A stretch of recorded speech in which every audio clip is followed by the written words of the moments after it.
La pensée égarée par Alexandra Lavastine, Islamisme, populisme, antisémitisme, essai sur les penchants suicidaires de l'Europe, publié chez Grasset en 2015. Donc, j'avais déjà mentionné ce livre dans la vidéo précédente, et maintenant je vais en parler un peu plus, parce que c'est un livre qui vaut bien la peine. C'est un livre qui a été publié il y a 9 ans, écrit il y a une décennie. Et justement, je crois que c'est un livre qui est vraiment d'actualité compte tenu de ce qui s'est passé le 7 octobre 2023. Et c'est pour ça que j'en parle. Donc, la pensée égarée. Qu'est-ce que c'est que la pensée égarée? Eh bien, c'est la pensée de la gauche, d'une certaine gauche, qui est la gauche que Alexandra Lenier-Lavastine appelle, entre guillemets, la gauche bien pensante, ou la gauche soi-disant progressiste, mais qui entre-temps nous a montré qu'elle est assez régressiste de bien point de vue.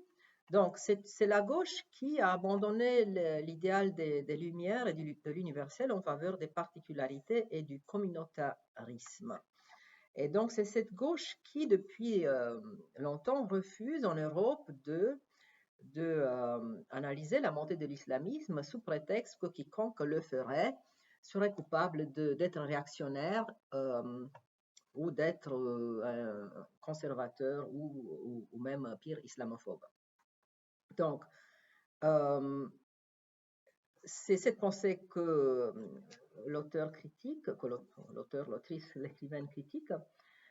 Et alors là, justement, j'ai mentionné le 7 octobre 2023, justement, il faut le mentionner parce que beaucoup d'entre nous qui avons été choqués d'entendre tous ces cris antisémites dans les rues des villes occidentales et sur les campus américains, euh, des gens comme moi qui venons des États-Unis n'étions pas vraiment au courant de ce qui se passe depuis très longtemps en Europe. Donc, euh, euh, moi, je pensais que c'est la première fois qu'on a entendu dans le monde occidental dire gas the Jews, c'est-à-dire les Juifs au gaz. Ça s'est passé, je crois, le 8 octobre ou immédiatement après le 7 octobre à l'Opéra de Sydney en Australie. Alors qu'en fait, apparemment, selon Alexandra Laigne-Lavastine, ça s'était déjà passé. Apparemment, à Anvers, en France, en 2012, il y a eu des cris les Juifs au gaz. Donc, voilà. Euh, donc, selon cette idéologie cette pensée qu'elle appelle égarée, l'autre, dans ce cas le musulman, est toujours pensé d'une manière romantique en tant un autre qui est infantilisé, c'est-à-dire un autre qui n'a jamais de devoir, qui n'a pas de responsabilité. Il y a toujours la culpabilité nous appartient toujours à nous, les Occidentaux, alors que l'autre est comme un enfant qu'on infantilise, qui est toujours excusé. En fait, c'est exactement la même dynamique qui existe maintenant aux États-Unis entre les soi-disant antiracistes et les Noirs. C'est exactement le même type de pensée infantilisante. Alors, cette pensée égarée qui opère avec des concepts qui sont bien connus, par exemple multiculturalisme, diversité, postcolonialisme et tout ça, qui sont des concepts qui viennent des États-Unis à l'origine, il faut le dire. C'est, comme je disais, une pensée qui rejette la culture des Lumières et de l'universalisme en faveur du particulier. Euh, Et donc, c'est la pensée que Lenia Lavastine rejette, et en disant que ceux qui reprochent à l'Europe justement son passé colonial oublient que ce passé, en fait, n'était qu'une petite partie de l'histoire européenne, que s'il y a un fil rouge de l'histoire européenne et qu'il y a justement, s'il y a une identité de l'Europe, alors cette identité se trouve dans, euh, dans le fait que c'est peut-être la seule culture qui s'est toujours mise en question. Parce qu'en fait, je ne sais pas si on peut dire s'il y a des pays non occidentaux qui sont capables et qui aient été capables pendant une grande partie de leur histoire à se mettre à distance d'elles-mêmes et à se prendre en question et à être toujours dans cette autocritique, ce qui est le cas de la culture européenne et des cultures occidentales en général, de la culture occidentale en général. Et le paradoxe est, j'ajouterais que justement, même ceux de la gauche, de cette extrême gauche, soi-disant progressiste, qui sont si critiques de la culture occidentale, en fait, eux aussi, ils s'enracinent justement dans cette même culture de l'autocritique. C'est en fait, ils sont à l'extrême extrême de cette culture de l'autocritique. Ce sont les plus occidentaux des occidentaux, d'une certaine manière. Sauf qu'ils ne s'en rendent même pas compte.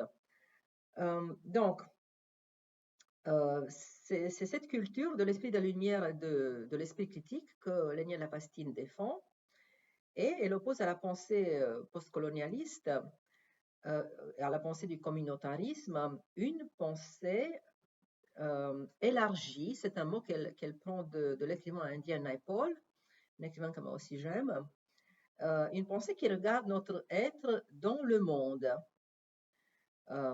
Alors, notre être dans le monde, opposé à notre être dans la petite communauté locale. Et, cela l'a fait réfléchir à la pédagogie d'aujourd'hui, qui elle aussi vient des États-Unis, il faut le dire. Cette pédagogie où c'est toujours l'étudiant au centre de l'enseignement.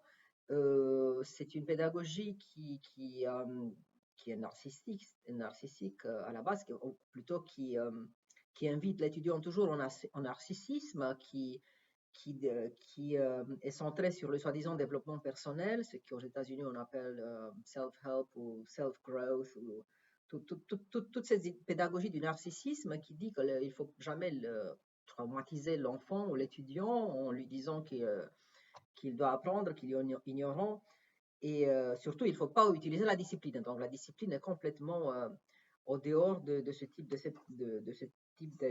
pédagogie. Et donc, de nouveau, il faut le dire, la pensée soi-disant progressiste rejette complètement l'ancienne pédagogie et appelle réactionnaires et conservateurs tous les intellectuels qui font appel à une culture basée sur la discipline et à une culture enracinée justement dans une certaine tradition, parce que toute culture vient d'une tradition, toute culture a un héritage, sinon c'est de la tabula rasa. Et en France, en tête de liste de ces intellectuels qui pensent, qui ont cette vision, soi-disant traditionnelle de la culture, est Alain Finkielkraut, qui est toujours critiqué en tant que soi-disant réactionnaire ou néoconservateur. Et bon, elle parle de certains intellectuels de gauche, d'extrême gauche, qui font de telles listes de soi-disant réactionnaires. Mais il faut dire, alors, et c'est là, si j'ai quelque chose à lui reprocher, il faut dire qu'elle aussi un peu exagère de l'autre côté, parce qu'elle aussi fait des listes critiques des écrivains, ou plutôt des penseurs de l'autre côté, qui ont comme point commun, selon elle, ce sont des intellectuels qui ont comme point commun un certain anti-américanisme. Et bon, c'est-à-dire un anti-américanisme qui les conduit à être très souvent anti-Israël. Parfois, ils jouent un peu avec l'antisémitisme. Aussi, bon, ils sont toujours soi-disant anticapitalistes, et c'est cet anticapitalisme qui les fait anti-américains. Ils se prétendent anti-impérialistes, etc., etc. Alors là, à mon avis, elle mélange un peu les penseurs. Par exemple, elle met Michel Onfray aux côtés de Slavoj Žižek, Peter Sloterdijk, Edward Said, Giorgio Agamben. Bon, évidemment, tout ça, c'est des penseurs très différents. Et oui, on pourrait les dire anti-américains dans le sens qu'ils sont soi-disant anticapitalistes ou soi-disant anti-impérialistes. Et Michel Onfray, justement, moi, je ne le mettrais pas du tout là, parce que bon, son anti-américanisme, il est anti-américain dans le sens qu'il n'est pas pro-américain, mais autrement, il a une pensée, justement, dans ces dernières années, il a été vraiment très critique de cette nouvelle gauche bien pensante, enfin, que Lapastine appelle bien pensante. Donc, il ne me semble pas du tout qu'il est de ce côté-là. Mais moi, je ferais une distinction entre anti-américanisme de nature militaire et anti-américanisme de nature culturelle, parce que ceux qui critiquent le soi-disant impérialisme américain sont ceux qui reprochent à l'OTAN de soutenir l'Ukraine. Ce sont, disons, des gens dans la ligne de Chomsky, plus ou moins. Donc, par exemple, ou ce sont ceux qui se disent anticapitalistes comme Zizek. Mais puis, il faut dire que le paradoxe est que justement, les penseurs, soi-disant, les penseurs qui emploient justement ces termes postcolonial, gender, multiculturel, diversité, tout ça, tous ces concepts qu'elle n'aime pas du tout, à juste titre.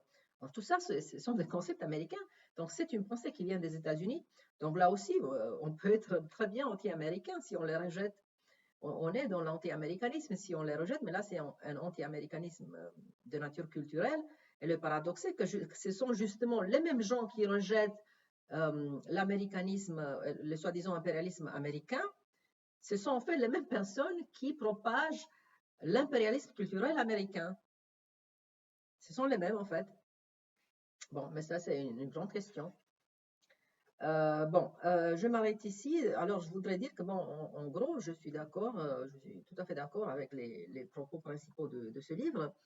Et je crois surtout compte tenu du fait qu'une dizaine d'années est passée après son écriture et compte tenu de tout ce qui s'est passé entre-temps dans le monde, je crois que c'est un livre qui est encore très valide. Donc, on dit en anglais, il a bien vieilli. Et c'est un livre que je recommande.